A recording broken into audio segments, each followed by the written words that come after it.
नमस्कार, अस्सलामु अलैकुम। स्वागत है, खैर मकदम है आपका लाइव हिंदुस्तान के वीडियो शो दीन दुनिया में। मैं हूं इमरान खान।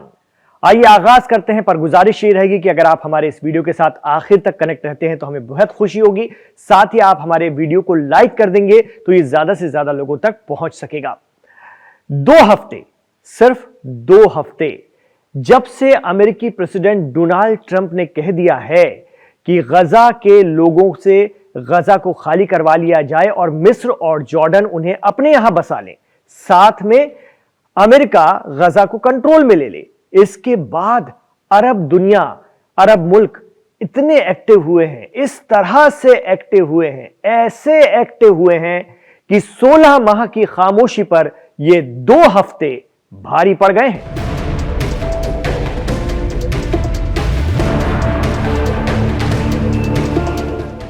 हम एक एक करके बात करते हैं। पहले सऊदी की बात करें तो पिछले 2 हफ्तों में सऊदी के रुख में गजब का चेंज नजर आ रहा है। अब सऊदी दानिश्वर और हुकूमत हिमायती लोग खुलकर कहने लगे हैं कि हमास के लोगों के लिए सऊदी में उम्रा करने और हज के वक्त हज के अरकान अदा करने की इजाजत होनी चाहिए या दे देनी चाहिए। आपको बता दें कि फिलिस्तीन की आजादी की जंग लड़ने का दावा करने वाली तंजीम हमास के लिए सऊदी ने मक्का और मदीना में एंट्री बैन कर रखी है। इल्जाम लगता है कि हमास या इस जैसी तंजीमों से जो कि राजशाही की मुखालफत करती हैं, सऊदी, यूएई और दीगर इस्लामिक किंगडम पसंद नहीं करते। उन्हें इनकी वजह से अपने यहां भी बगावत का खदशा बना रहता है।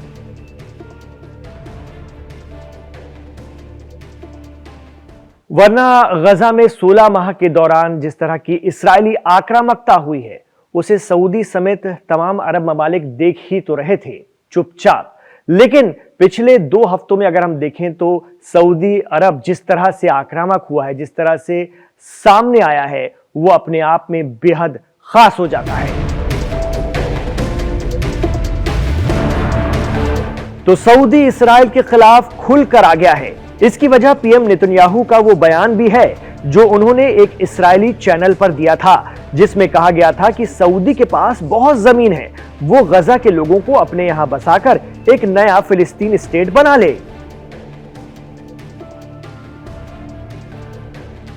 लेकिन अब जब अपनी जमीन पर बात आ रही है तो हमास की इख्वान या मुस्लिम ब्रदरहुड वाली आइडियोलॉजी का मुखालिफ सऊदी अरब अब इस्राइल पर सख्त होता जा रहा है।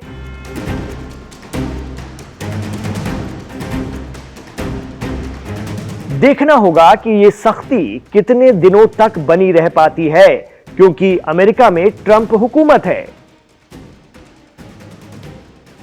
अब बात मिस्र की कर लेते हैं। वो मिस्र या इजिप्ट जिसने 7 अक्टूबर 2023 के बाद गजा के मजलूमों पर इस्राएली आक्रामकता शुरू होने के बाद अपनी सरहदें उनके लिए बंद कर दी थीं।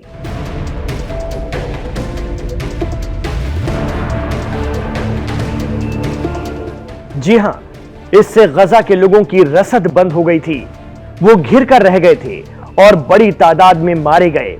उसी मिस्र के सदर अब्देल फताह अल सीसी बहुत सरगर्म नजर आ रहे हैं। मिस्र ने जंगबंदी के बाद न सिर्फ सरहदें खोली बल्कि अब गजा के रीडेवलपमेंट के लिए प्लान बना रहे हैं। क्यों, वो भी सुनिए। क्योंकि प्रेसिडेंट ट्रंप ने मिस्र को हुक्म दिया था कि वो और जॉर्डन गजा के लोगों को अपने यहां बसा लें, गजा खाली करवाना है। मिस्र के इनकार करने पर ट्रंप ने कहा कि हम दोनों को मिलने वाली अमेरिकी मदद रोकने का सोचेंगे। तो ऐसे में मिस्र के सदर अब्देल फताह अल सीसी बेहद एक्टिव हो गए हैं। वो रियाद जाएंगे, जहां पर अरब ममालिक की बैठक में हिस्सा लेंगे। बहुत खास होने वाली है बैठक। जी हां, अरब देशों की इस बैठक में गजा के लोगों को हटाए बिना वहां के रीडेवलपमेंट का प्लान तैयार होगा और मिस्र इसे पेश करेगा। इतना ही नहीं, अरब ममालिक गजा को फिर से बसाने के लिए भारी मदद करने के लिए तैयार हैं। और सुनिए, ईरानी मीडिया से जुड़े एक्स प्लेटफॉर्म दावा कर रहे हैं कि सदर ट्रंप के जरिए जोर जबरदस्ती करने के हालात में मिस्र अपनी फौजी तैयारियों को भी अंजाम दे रहा है, क्योंकि इसराइल के साथ अगर तनाव बढ़ता है तो उसकी सरहद से लगा मिस्र फौजी जवाब दे सकता है, इसराइल में एंटर हो सकता है।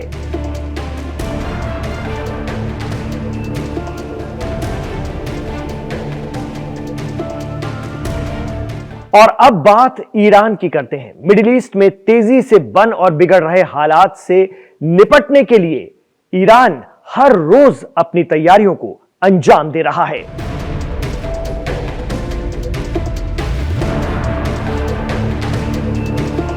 हाल ही में ईरान ने खुद को मिडिल ईस्ट की लार्जेस्ट या सबसे बड़ी और ताकतवर आर्टिलरी फोर्स होने का दावा करते हुए वीडियो शेयर किए हैं, जिसमें उनकी मिलिट्री अहलियत, तकनीक और बिलखुसूस मिसाइल ताकत का मुजाहरा किया गया है।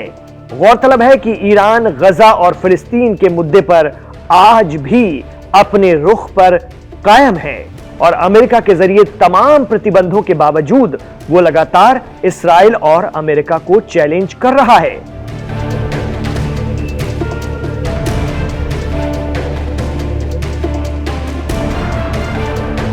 इसके पीछे वो खबरें भी हैं जो मंजर आम पर हैं, जिसमें कहा जा रहा है कि गजा से अपने सभी बंधक रिहा करवाने के बाद पीएम नेतन्याहू ईरान को सबक सिखाने का फैसला कर चुके हैं,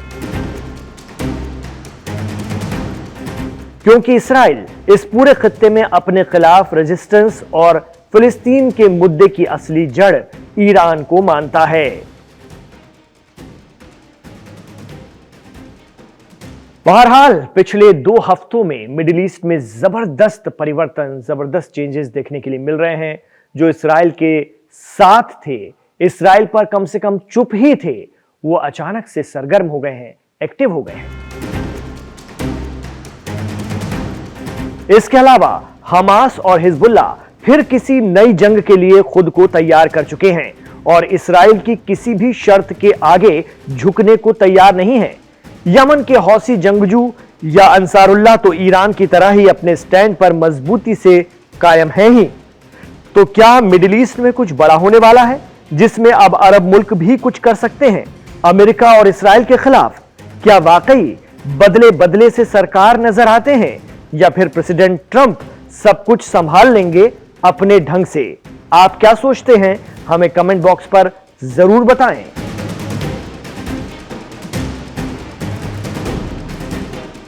तो बदले बदले से सरकार नजर आते हैं, लेकिन ये बदलाव कब तक टिकेगा? क्या ये अरब ममालिक अमेरिका और इसराइल का लंबा प्रेशर झेल पाएंगे?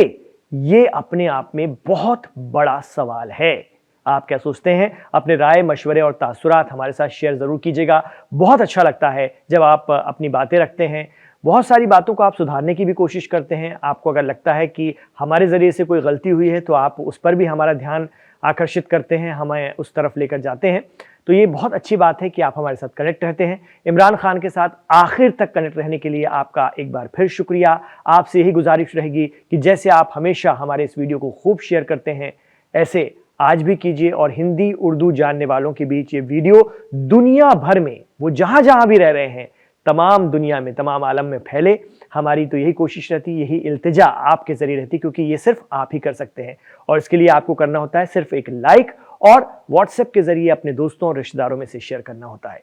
और अगर आप हर रोज हमारे ताजे वीडियो देखना चाहते हैं, आज ही आप हमारे साथ जुड़े हैं, तो हमारे चैनल लाइव हिंदुस्तान को आप सब्सक्राइब जरूर कर लीजिएगा। ये भी आपसे इल्तिजा है, गुजारिश है। इजाजत दीजिए, अपना ख्याल रखिएगा और अपनी दुआओं में हमें याद रखिएगा।